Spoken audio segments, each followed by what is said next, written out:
The Elite Four members and champions truly test the courage and skills of a Pokemon trainer when they make it to the Pokemon League. Each one of these trainers specializes in their own types, and sometimes the champions will be mixed types, meaning they have all sorts of different Pokemon. Those kinds of champions like Blue really make the battle a lot tougher and enjoyable. I have to say, a lot of these elite trainers pushed me to the max when I was younger playing Pokemon. They truly tested my skills as a Pokemon player and really showed me how to think critically when it came to playing Pokemon. Today, I wanted to pay homage to all the champions and Elite Four members by giving you guys my opinions on each and every one of them. This video will be different than other opinion videos by just a bit. I'm going to be scripting these parts rather than saying them off the dome because it saves time with audio recording. One more small note that I want to throw out there is, I will be covering every Elite Four member and champion in the main series games only. When I mean every, I mean even the trainers that aren't technically champions but were temporary champions. An example would be N from Black and White, where he isn't technically the champion, but he was the final battle after the Elite Four. Hau and Kukui will also fall under these circumstances. Alright, you guys know what's going to go down, let's hop into these opinions.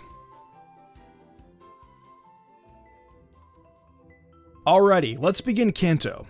Let's Go did right for Lorelei, especially in this scene at Rock Tunnel. She looked pretty stunning, not gonna lie. The way how she scared Team Rocket off on her Lapras was pretty dope as well. I like her team as a whole too. Lapras and Dugong are very underrated and super cool water Pokemon. While not really the hardest person to face off against, I have to say he's been pretty cool over the past couple years. He had a pretty diverse Hitmonchan in the Johto games with all the elemental punches, a solid Lucario on his Heart Gold and Soul Silver rematch team, and the Alolan Golem in his Let's Go team. I have to say it's pretty cool.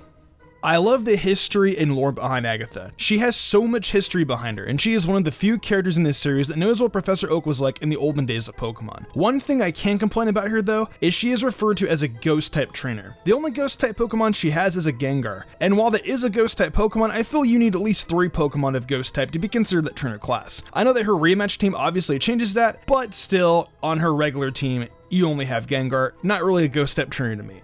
So to keep this easy, Lance is both a champion and Elite Four member, so I'm going to be grouping them together. Lance was always the guy I pretended to be when I would play pretend Pokemon as a kid. Dragon Pokemon are my favorite type, and Lance actually has a really big part in that. I always liked how he looked with his super cool cape and Dragonite. This dude gave me a lot of trouble when I was a kid, but he was still pretty freaking cool. There's so much to say about Blue.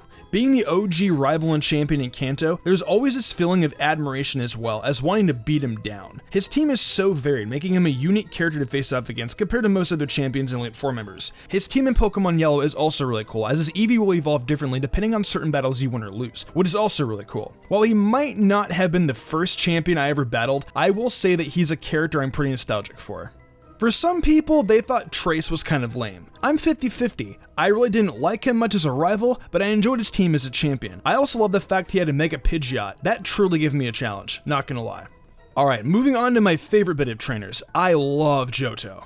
So I'm literally not sure if Will is Lorelei in disguise or not. I mean, they have some of the same Pokemon. I'm not sure if they are the same person though. Let me know in the comments below if they are or aren't. Regardless of this claim, I enjoy the second Pokemon they have, especially his Xatu. That Pokemon is underrated.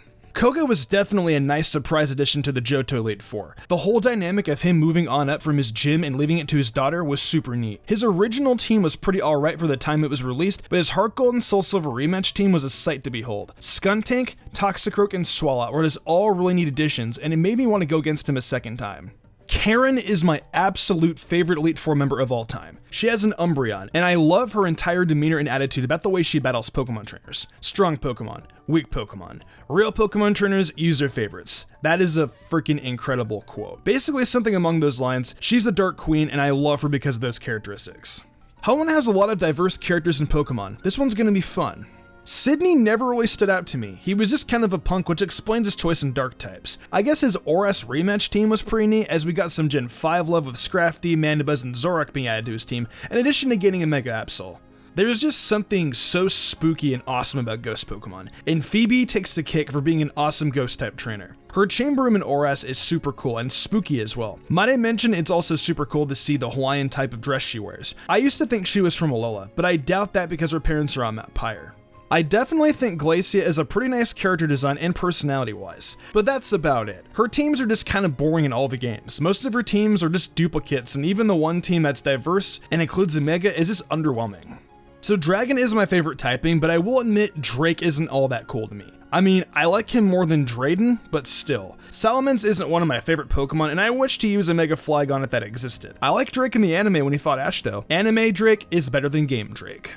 Steven is pretty much one of the coolest champions in this series. Now while his team might not be as varied as other champions, his team is way more exciting as it's embedded into his character. I mean, he's Steven Stone for God's sakes. Having rock, ground, and steel Pokemon just makes so much sense, and it's just always so exciting to see all of them when you battle him.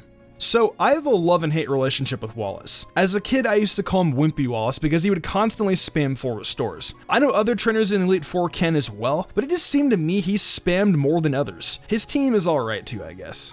Sinnoh has an alright Elite 4, I guess. Cynthia's pretty much going to be the highlight. I don't really know anything about this guy. He has cool bug Pokemon, and I guess it's pretty much it. With Bertha, I guess her team of Pokemon is also kinda cool, but that's really all that's interesting about her battle-wise. Although when it comes to lore, she has a stunning resemblance to Agatha. Maybe they're sisters, who knows? Maybe I'll do a theory on that, we'll see. He claims he's a fire Pokemon trainer, yet he only has 2 fire Pokemon on his Pokemon Diamond team. Platinum does fix this, however, I have always just found it kinda strange. His Infernape is super cool though, and Lopunny is pretty cute as well.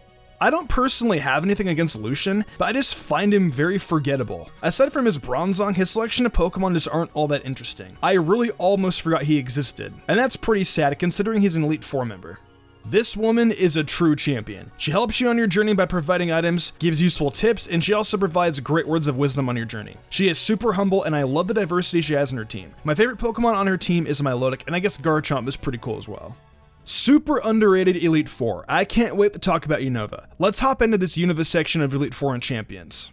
Chantel is super spooky looking, and she reminds me a lot of Shizuku Murasaki from Hunter x Hunter. Everything about them looks similar, and they're both pretty creepy. As a ghostly trainer of her caliber though, being a spooky trainer is an alright thing to be. Her ghost team is super fascinating too, especially of Chandelure, one of my favorite ghost types. I don't really have too much to say about Marshall. He has a pretty tough looking design and a neat team of Pokemon, especially his challenge mode teams in Pokemon Black and White too. Like everyone, they really tried to make a more competitive team that could really kick your butt if you didn't come prepared. Grimsley has always came off as a pretty dope trainer. I love his Pokemon team and his overall laid back approach to battling. Also, love the throwback of him appearing in the Alola games. It was a pleasure seeing him again. One of the Unova characters that got some more love. I'm actually really happy for him. Caitlyn is pretty neat, I have to admit. I love that she was present in Platinum, Heart Gold, and Soul Silver as the head of the Battle Castle in the Battle Frontier. Then to see her again in both Unova games was just a really nice treat. Her redesign is just so cool, and the team she has is not so bad either. Overall, I like her a lot. This fella has one heck of a weird name. Natural Harmonia Gropius. What in the heck is this name? His so-called father gets this, brainwashed him into thinking he was supposed to do sorts of malicious deeds. And he kind of annihilated Alder, and is the true champion in my opinion. He's a great character and his teams are always super interesting to see. He is not cool. He is lame. I guess it's cool he gives advice at the beginning of Black and White 2 and he provides Oran Berries, but even then, saying he's great is just meh. I don't like Alder, I'm sorry. One of my favorite champions is Iris, but as some of you guys know, I hate her in the anime, like legit hate her in the anime. In the games is where she truly blossoms as a trainer. Her as a champion with her dragon team make her an opponent to reckon with. Kalos is very bland and boring, but I have a few members I like semi-well. The champion, well, you'll just have to wait and see as to what I think of her. Malva is certainly one of the more interesting Elite 4 members out of any of the games simply because she is a member of this region's evil team. She really dislikes the player for bringing down Team Flare, and that actually makes the battle pretty interesting. Although that isn't saying too much considering how boring the Kalasig actually is, but I still have to give credit where credit is due. Okay, so am I the only one who likes to answer no to Seabold's question to see him get tilted? I hope I'm not, because his reaction to you saying no is super hilarious. His team is quite interesting though, I guess, especially his Klawitzer. His Gyarados is pretty scary too. I remember I did a theory on Wickstrom back in 2015. It was one of my first videos in which I thought an Aegislash had taken over him and he was from the past. Those were some good times, I'll tell ya. He's a fascinating trainer, that's all. Again, while I don't care for the Kalasig too much, I will say I like Drasna a bit. She's very personable and is pretty charming. She just feels very grandmother-like and welcoming and nice. Her team is pretty okay too, so there's that. Diantha is a trash champion, that's all. Her Mega Gardevoir is the only one redeeming thing about her. Other than that, she is garbage, I hate her plot, blah. Fun region, fun set of trainers for the Alola Elite 4. Even though they are my least played Pokemon games, I love this set of Elite trainers. I can't say I'm too upset with having Hala in the Elite Four because he feels like the personification of the Alola region. I wasn't too happy that the Elite Four was mostly just Kahuna rematches, but I can let it slide for this big guy. His team is pretty interesting too, I just wish they were a bit more difficult.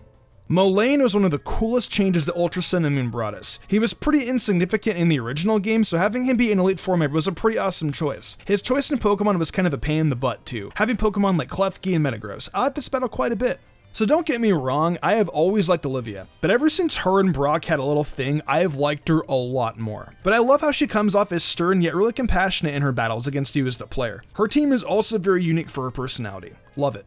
Acerola has to be one of my favorite characters in the Alola region by a long shot. She's just so funny and adorable, and she really makes the game so much more enjoyable. Her team is so cool too by having Frostlass and Palossand. It just adds even more to how much I enjoy her. She's just great, that's all I can really say.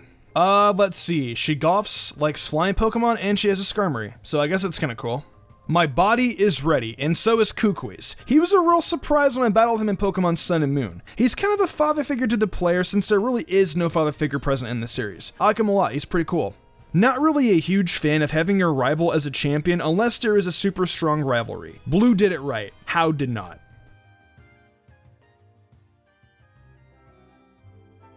Well, those were all my opinions on the Elite Four members and champions. The majority of these trainers I truly admire as it gave me a true challenge when I played Pokemon. Diantha sucks though. She is the worst champion of all time, changed my mind. Elite Four members and champions are the final test for trainers, and they test the bonds the player has created with their teams. It truly is a beautiful feeling when you triumph over these amazing trainers, and I can't wait to have more of these feelings in the future. Who are your favorite Elite Four members and champions though? Let me know in the comments below. If you enjoyed the video, why not leave a like and subscribe to my channel with notifications on, that way you never miss an upload. If you want to support me further, consider following my Twitch where I stream a lot of Pokemon content and Nintendo content like shiny hunting, showdown battles, even Pokemon Mystery Dungeon, Explorers of Sky speedruns, Zelda, Smash Brothers, Persona, Kingdom Hearts. So if you guys can come down, follow my Twitch, that'd be pretty freaking cool. Want to support me further and gain cool perks? Check out my Patreon. Fly Jubilee, Daniel Leone, Lady Crimson, Pal491, The Lazy Leo, Matthew Young, Awesome Lego, and Jarrett Weiss Austin did. I want to thank them personally for going above and beyond. It means the world to me. I think I'm gonna wrap this up though.